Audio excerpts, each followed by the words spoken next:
Les amis, vous savez que M. Tshisekedi a fait une proposition scandaleuse. Tshisekedi a fait une proposition scandaleuse, une sorte de troc. Il vend nos richesses.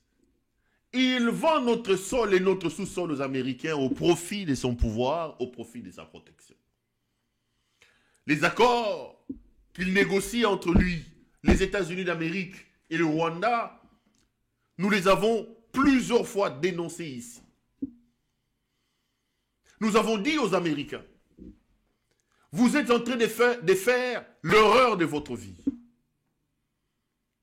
Même si aujourd'hui vous signez ces accords avec M. Tshisekedi, le contexte dans lequel se trouve le Congo aujourd'hui, les conditions de vie au Congo, vous ne pouvez nullement, excusez-moi, assurer une sorte de survie à vos entreprises au regard de ces accords, dans un pays sans foi ni loi, dans un pays où l'autorité de l'État n'existe pas, où l'État est incarné par un homme, où un fou est au pouvoir, dans un pays où le matin on dit bonjour, matin bonjour et le soir imbécile. La même personne peut vous dire bonjour, vous êtes la bienvenue à 10h, à 10h01, il vous dit connard malade. Même personne. Tshisekedi n'est pas un interlocuteur sérieux. Tshisekedi n'est pas un interlocuteur crédible. Vous ne pouvez pas croire en ces messieurs. Nous avons dit ça aux Américains. Et nous avons dit à notre peuple, voici l'aventurier qui dirige votre pays. Helmut Kawabolumbu, les spécialistes Yaki Bolumbu, président de la République de la honte, mari de la tiktokeuse de Pakadjouma, Helmut Sinyake Rwangeleka. C'est un homme de la honte. Il a construit sa campagne diplomatique. Il a construit sa campagne communicationnelle autour d'une agression. Il vous dit que le Rwanda m'agresse. Si je rencontre aujourd'hui Paul Kagame, je vais lui poser la question, qu'est-ce que tu veux à mon pays? Je ne lui parlerai qu'au ciel. Je ne le verrai plus jamais. Il a raconté tout ce qu'il a raconté. Et il vous dit que nous sommes agressés parce que le Rwanda veut piller chez nous. Le Rwanda pille chez nous. Aujourd'hui, le même argument qu'il utilisait, il veut aller à l'encontre de cet argument et officialiser. Cet accord donne matière. Cet accord crédibilise le Rwanda. Cet accord enlève les statuts des voleurs, enlève les statuts de l'agresseur au Rwanda et permet au Rwanda finalement d'aller prendre officiellement ce que nous avons toujours dénoncé quant au pillage, quant au vol, qui amène même la guerre dans l'Est de la République. Vous allez prendre vos matériels, vous allez prendre vos richesses, vous allez prendre vos minéraux, et c'est le Rwanda qui raffine, et c'est le Rwanda qui commercialise. Tshisekedi va aujourd'hui officialiser, Tshisekedi va aujourd'hui disculper le Rwanda en lui donnant sur un plateau d'or nos richesses. Tout ça pourquoi? Parce que pour lui, c'est le pouvoir pour le pouvoir. Parce que pour lui, son pouvoir, son métier au pouvoir est plus important que les intérêts du pays. Il s'en fout de vous tous. Il n'a que faire du pays. Il n'a que faire du Congo. Ces accords sont abominables. Les Congolais épris de paix, qui aiment leur pays, doivent se lever contre ces accords. Mais voici que là, il est bloqué. J'ai vu les gens se moquer de Moïse Katumbi. J'ai vu les gens dire que Katumbi, parce que Katumbi a fait une interview. Et dans cette interview, Katumbi a dit qu'il n'y avait plus de minerais, il n'y avait plus de mines au Congo. Les gens se sont moqués de lui. Et j'ai même vu que sur TV5, il aurait été contredit. Mais voici la vérité. Aujourd'hui, les accords de M. Tshisekedi subissent un blocage. Tshisekedi est allé vers les Américains, leur disant, écoutez, nous avons des matières précieuses chez nous. Nous avons les minerais stratégiques chez nous. Nous vous donnons ces minerais, vous nous donnez la sécurité. Le deal a commencé à être ravaudé. Le deal a commencé à être rafistolé. Finalement, maintenant, on lui dit, il faut nous amener maintenant vos propositions. Qu'est-ce que vous avez? C'est là que les gens commencent à se rendre compte qu'effectivement, Katumbi avait raison.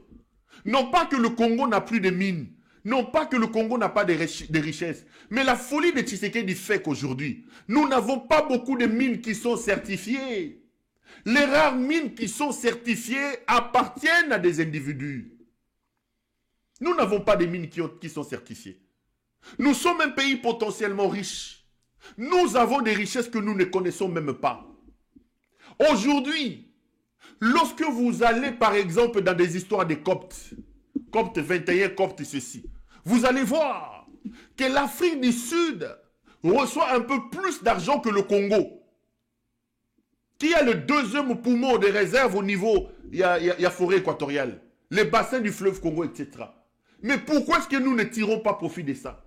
Parce que nous n'avons pas fait des études pour certifier, pour quantifier notre contribution à la lutte contre le réchauffement climatique.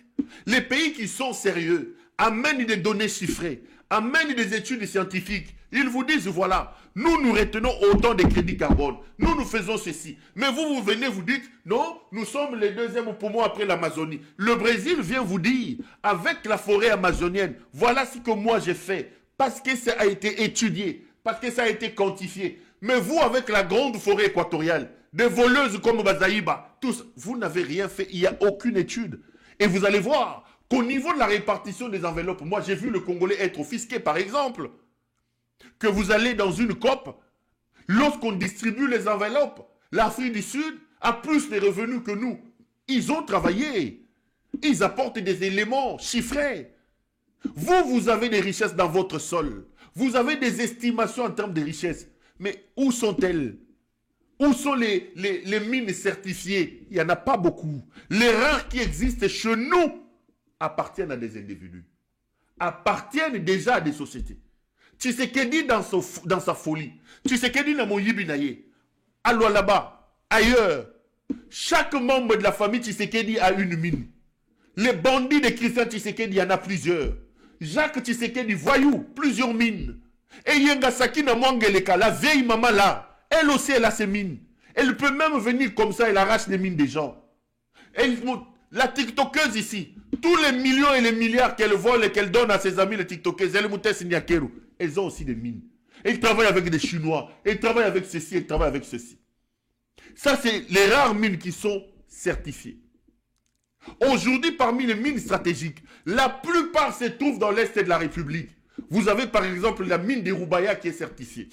Dans le Grand Katanga, il y a un grand gisement de mines de lithium qu'on a retrouvé à Manono. Mais là aussi, le Congo a vendu ça à vil prix à AVZ. Rappelez-vous du scandale AVZ avec ce voyou, toujours ce voyou de Tshisekedi. AVZ a des licences. C'est des mines certifiées mais qui appartiennent aux gens. L'Amérique ne viendra pas chasser comme ça. L'Amérique est un pays respectueux des droits. Vous n'allez pas venir vous installer sur des mines appartenant aux gens. Quand vous entendez aujourd'hui que Corneille Nanga voyagea, Corneille Nanga Kenda pour Babotola et mine, vous allez refaire ça avec les Chinois? Vous allez refaire ça avec les Canadiens? Comment vous allez faire pour que les mines qui sont certifiées, où on peut quantifier, on connaît la quantité en termes de teneur, en termes de matière à l'intérieur, comment vous allez faire pour venir prendre ça, donner ça aux Américains, dès lors que vous avez sur place des sociétés qui ont des licences d'exploitation, qui ont des licences d'exportation, qui payent? À qui vous avez vendu ces mines-là? Tshisekedi est donc bloqué. Tshisekedi est bloqué. Parce qu'en réalité, les amis, vous pouvez dire qu'à tel endroit nous avons des mines. Avez-vous fait des études? Non. Or, avant d'avoir un permis d'exploitation, les PE, il faut d'abord avoir un permis de recherche. Il faut faire des recherches, il faut faire des études à tel endroit pour voir à telle profondeur combien il y a de tonnes, combien il y a de ceci. Et les pays sérieux du monde arrivent à cartographier tout ça dans leur pays.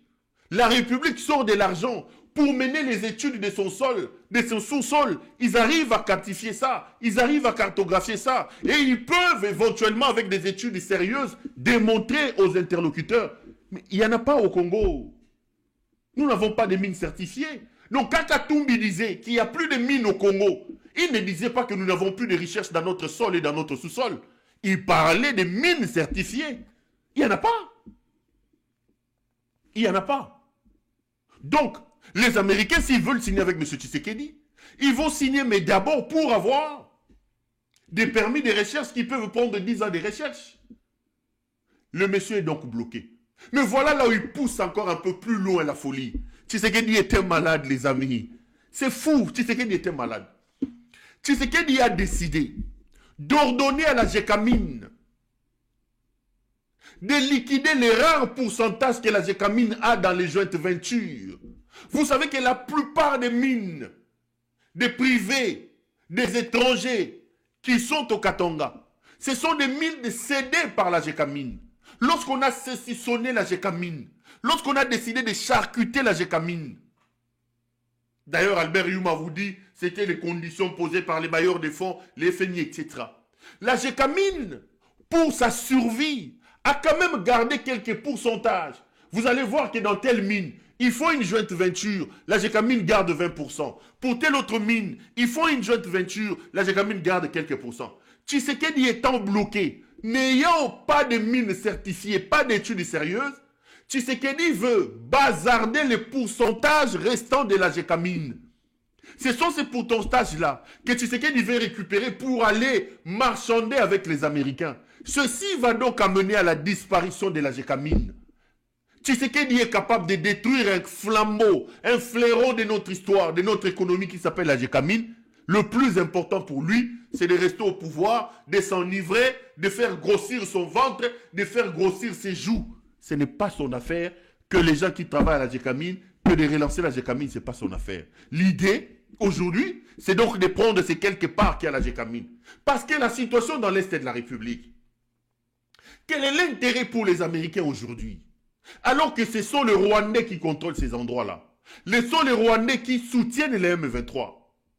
Quel est l'intérêt pour eux d'apporter la paix à Tshisekedi et d'aller exploiter les minerais dans l'Est de la République quand on sait que ça, ils peuvent l'obtenir avec le Rwanda? Ils vont officialiser quelque chose avec un régime fragile, avec un bandit qui ne respecte pas ses engagements, qui n'a pas le respect de la parole donnée. Les gens ne sont pas ridicules. Du coup, vous entendez, ils vont signer à midi, ils vont signer les soirs, ils vont signer le lendemain matin, ils vont signer ceci. Parce qu'en réalité, la situation est assez compliquée. On lui a demandé d'amener des propositions, de mettre ça sur la table. Mais les gens se sont rendus compte que c'est un aventurier, ce monsieur. C'est un aventurier.